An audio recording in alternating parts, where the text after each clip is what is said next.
Hello and welcome to the next episode of Truth Be Told. So our theme this month has been called Light It Up. And so our topic or our theme for tonight is going to be, hey, does anybody see an outlet? Now what this speaks to is this understanding of really connection. Understanding that kind of like electricity works, and I know we use that metaphor a lot, so I figure one more use is not going to hurt. But we know that electricity exists. It's always present, always there, and we realize it more and more when we actually plug something into the outlet. So the same is true for us. The power and presence that animates us, that loves us, that lives us, that does its dance as us in this life is always there. And so sometimes we kind of lose sight of that. And so this idea of connection, this idea of plugging into that awareness is what we're going to kind of dive in deeper tonight. So how do we do this? So there's so many ways to do this, and we'll talk more and more tonight about those specific spiritual practices or specific things that serve to give us a greater awareness of the truth, of that reality, that we are connected to this power and presence, that we are in spiritual practice and these things that we're going to talk about. These are not like a formula that you plug in and then you get a right answer. Or if you do it this way, this way, this way, then you get the right answer, or then you're going to be super spiritual. But instead, understanding that we already are. That we already are the embodiment, the house, the home for this power and presence. So spiritual connection, spiritual principles, meditation, those spiritual practices that we think about just serve to connect us and to make us more aware of that which we already have. So sit back and relax and enjoy tonight, Truth Be Told.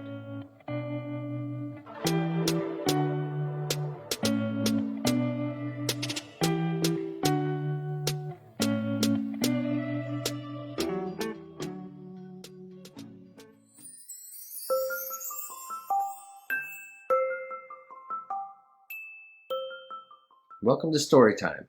This week, the story I'm going to talk about is The Three Little Pigs. This story has so much metaphorical meaning that I really got excited the more I looked into it. So I hope you never heard this story quite like this before. So let's get into it. There's a lot to talk about.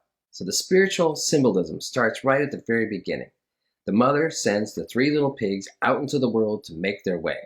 Well, mother represents God or spirit, wherever it is that we come from before we're born into this physical world.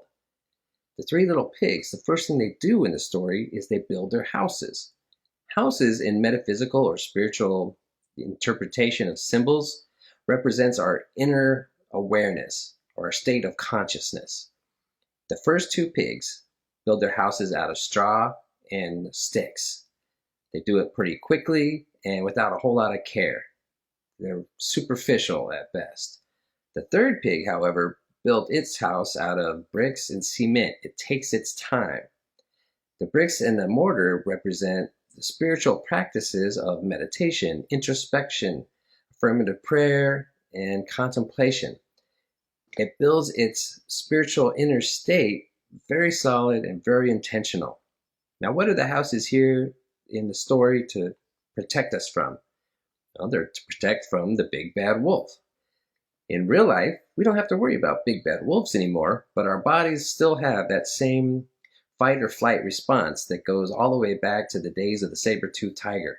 It's adrenaline and cortisol, and it's designed to help get all of our faculties into use when we're in a dangerous situation. So we don't have those situations anymore, but our bodies still react in the same way to our stressors. So the big bad wolf is really, it could be your boss, it could be a deadline, or situations of conflict, or even moments of road rage. These are the things that cause our bodies to react. Now stress, the cortisol and adrenaline is good for us to get out of emergency situations, but it's not something that we want flowing through our body all the time. So that's why it's important to have our spiritual practices for our inner state. Now in the story, the wolf shows up at the first two houses. He huffs and he puffs and he blows those houses in, and the pigs are forced to flee. They have to run and leave everything behind. they show up at the third pig's house, where bricks and mortar, it's solid. The wolf follows, finds them there, and knocks on the door, says the same thing. I'm going to huff and I'm going to puff, and I'm going to blow your house in. The pig knows better, and the wolf is not successful. Doesn't end here, though. Just like in real life, stressors have a way of sneaking up on us. So even those with a solid spiritual foundation, the stress can sometimes still find a way in. And in this case, the wolf goes and looks for the chimney, and it's going to sneak in through that way. Luckily, the pigs are prepared. What do? They light a fire in the fireplace. Now, fire, again, is a form of light, and light represents, in the spiritual realm, that spiritual truth and spiritual action.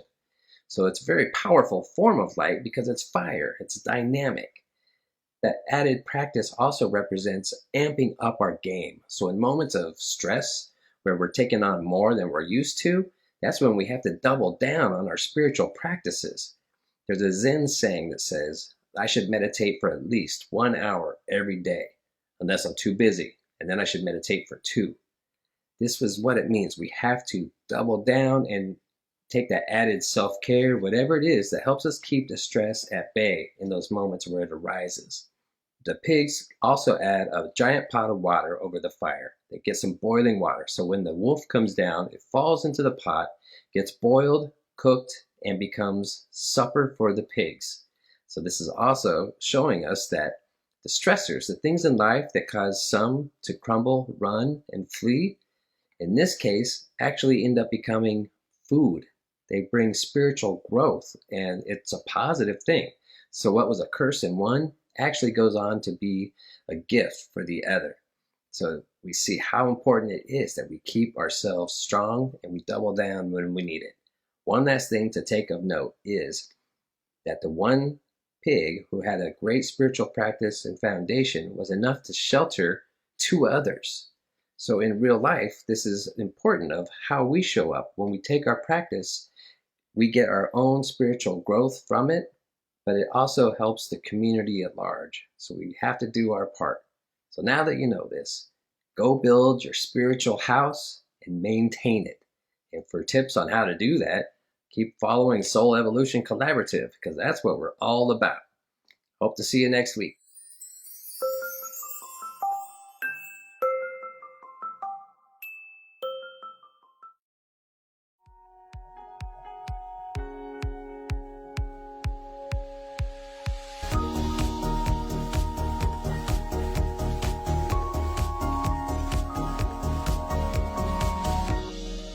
Welcome to round 2 of Mythbusters.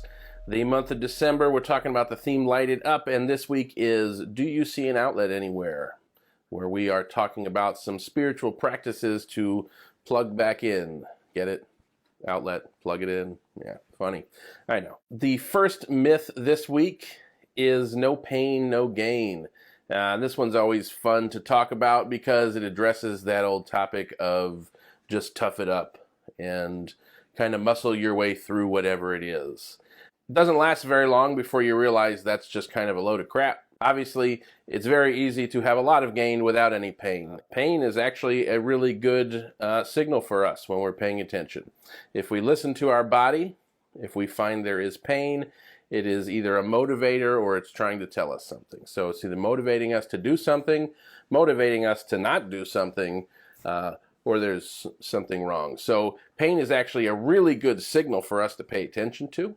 Pain is often that time for pausing and slowing down, reassessing, reevaluating, checking out what's going on. As far as gain, it is not necessary to go through pain to gain things. Who knows where it really came from? I could have looked it up, I guess. I didn't. But it's one of those things where you were just kind of force-fed this no pain, no gain as a method of like suck it up and just get on with it. Growing up and playing sports, no pain, no gain was one of those things that the coaches would tell us to ignore the pain that we were experiencing. Looking back on it, I think the pain we were experiencing was probably telling us to stop, that what we were doing was probably not a good idea. It is beneficial for us, however, to flip this one around and find that when there is pain, it is our call to plug back in. to check in with ourselves and see what's going on. No pain, no gain. Busted. I'm sure there was something meaningful in there. Myth number 2 this week. What doesn't kill you makes you stronger. This one's even got a song written about it. I'm not going to sing it though. But I think this one falls right in line with the first myth this week. It's just like, hey, yeah, just go through it. And it's, don't worry about finding meaning in what you're doing. Just go through this thing that was really bad. And it actually turns into some weird spiritual bypass where we just don't pay any attention to what we're actually experiencing because, well, it's not going to kill us. It's going to make us stronger. And if it kills us, who cares? Well, that's kind of crazy to think that that's a good idea. So I suppose there is some legitimacy to becoming stronger in the experiences that we go through. And yet I think the premise of this myth is nonsense. Emotionally or spiritually bypassing anything that we're going through is never a good idea. It is always a good idea to check in with the experience you're going through, to plug in, once again, to what you're feeling. Myth busted. Okay, great. Enough of that one. There's a lot of really weird sayings that we all kind of grow up with. A lot of us share the same ones. And even if it's not in your own family, your own upbringing, you hear it enough that everybody has some sort of resonance with them. And this one falls right into that category. Blood is thicker than water. That's myth number 3 this week. I know what people think it means. I don't know what it's actually supposed to mean. Blood is thicker than water. Your family is more important than anything. And you are contractually obligated by birth that you put these people before anyone else in your life. Sounds great. Yeah, we should value family. That's a really good thing. There is this deep emotional impact on us when we think that blood is thicker than water, that I somehow owe something to this group of people because I was born into that family. Now, there's some value to that. There's also some value to realizing that's not 100% true. There are a lot of people in this world that probably should not follow this idea, where their families are actually detrimental to their health or their physical well-being, and blood should not be thicker than water in this case, and should do whatever they can to get themselves out of that situation. Now, obviously, that's not everybody. It is ours to maintain a healthy relationship with these people, as long as that's possible. And if that's not possible, then it's probably not a great thing to be there. We are not stuck in this perceived contract with these people just because we were born there. What's really weird about this one is it plays into this bizarre need in our society, at least here in the U.S., for this fitting into hierarchy. There's a certain hierarchy and patriarchy that happens within family that we're all supposed to somehow fit into. And it's actually very limiting.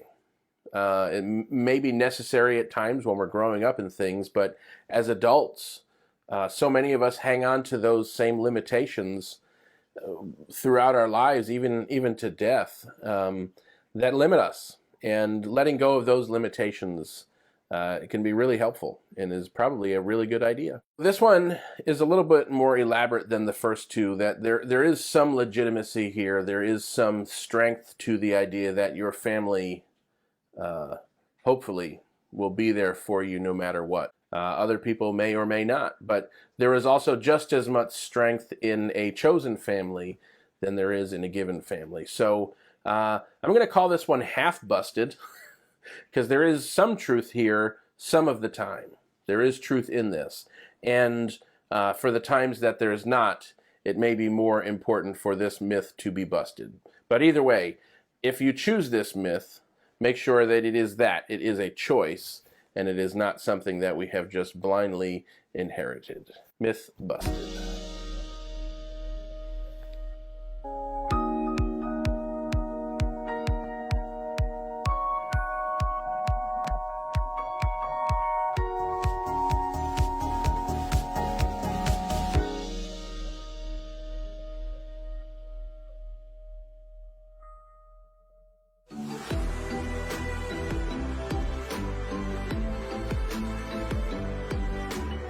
So this week's topic is, hey, do you see an outlet anywhere? And so this is really taking a little closer look at spiritual practices and how we can really use those practices to stay connected. So tonight, I'm going to talk about the 4 lessons that my yoga mat has taught me. So lesson number 1. Showing up is 100% of the battle. So what this means is that willingness to show up, to do the things that connect us, to do those things that get us back to the awareness of that which we already are. So this is not trying to get something or trying to earn something, but this is really trying to peel back the layers of the things that block us from the truth of who and what we are, from the truth of that unstoried self that we talked about last week, to really peel back those layers. And that, first off, starts with willingness, just the ability to show up. And when we show up with that intention of learning more about ourselves, learning more about our connection to all that is, learning more about our connection to one another, then we are well on our way on this path of using spiritual practices to really sink deep into that awareness. And so that is what my yoga mat has taught me, first off. Sometimes you get up, and I know I've gotten up and had the intention to do a yoga practice and really not felt like it. But when I made that intention, made that goal, made that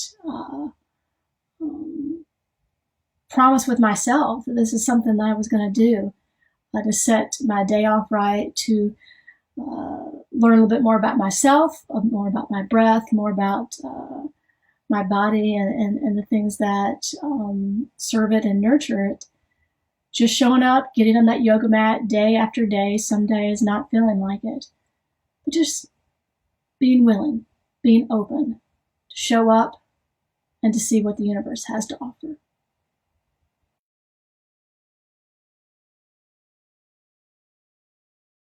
So the second lesson that my yoga mat has taught me, that breathing is sort of important. Now, of course, this is important in a physical sense, but it's also important in this kind of awareness, this deepening sense. And what I mean by breathing is sort of important is that focus, that present moment awareness, that present moment focus. And that can only be found really when we pause and can focus in on our in-breath and our out-breath. And it's in that moment that the things of the past don't matter and the things of the future don't matter, but it's this present moment, because this is the moment, this is the time that we can really make these lasting changes and really make a difference, because this is all we have. All we have is this present moment. And so what yoga's taught me is to really show up, get on the mat, focus on my breath into this present moment thinking. And by doing that, I can sink deeper and deeper, a little bit more about myself, and it allows my mind to quiet. The things of the past, the things of the future go away, and all that here is this present moment. And in that moment is a moment of limitless possibilities. In this present moment, anything is possible. And it's there that we can continue not only to seek that space, but to live from that space. And that's when we can really create a life that we can't help but want to get up and be passionate about living, because anything is possible. So the fourth thing that my yoga mat has taught me is that props are sometimes necessary. Now, this is true in a physical sense of yoga. Sometimes you need a block or a strap or things to kind of get your body into that difficult position, or when you're trying to get used to a practice using a block so that you don't have to, if you're not able to put your head on the floor like some really super flexible folks are. But this is also important in the spiritual journey, and that props, or like I like to think about it as support, is often necessary in this journey. And we can find support in so many ways. We can find support and friendships with others. We can find support in a spiritual community. We can find support with like-minded folks. But it's really that awareness that life is challenging and we're not in it alone. And we were not created as lone wolves. We were created for community. We were created for connection. We were created for this journey and for our companions along the journey. And so it's really important as we learn more and more about ourselves that we understand the benefit of connection with others. We understand the value of the wisdom and the social connection with others can serve to feed our own soul, can serve to elevate our vibrations, bring us joy, bring us peace, bring us an awareness that we're not in this alone, and that we can learn from each other. And that is a really important lesson.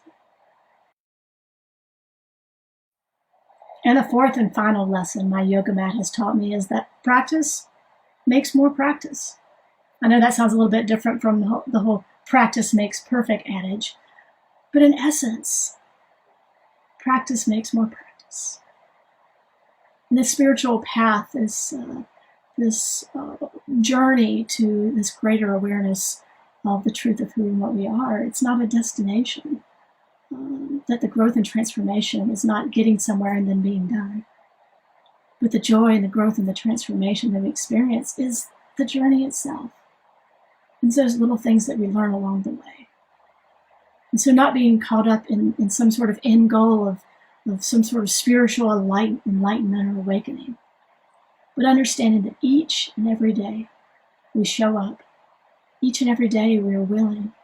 Each and every day we use the connections with spirit and with those around us to learn just a little bit more in this practice. And then the next day we practice more. And every day, the more we practice, the more we become aware of that truth. And it's not a final destination, but it is an amazing journey. The path to peace, the path to joy, the path to a little bit more flexibility, and allowing and accepting and loving this life we live.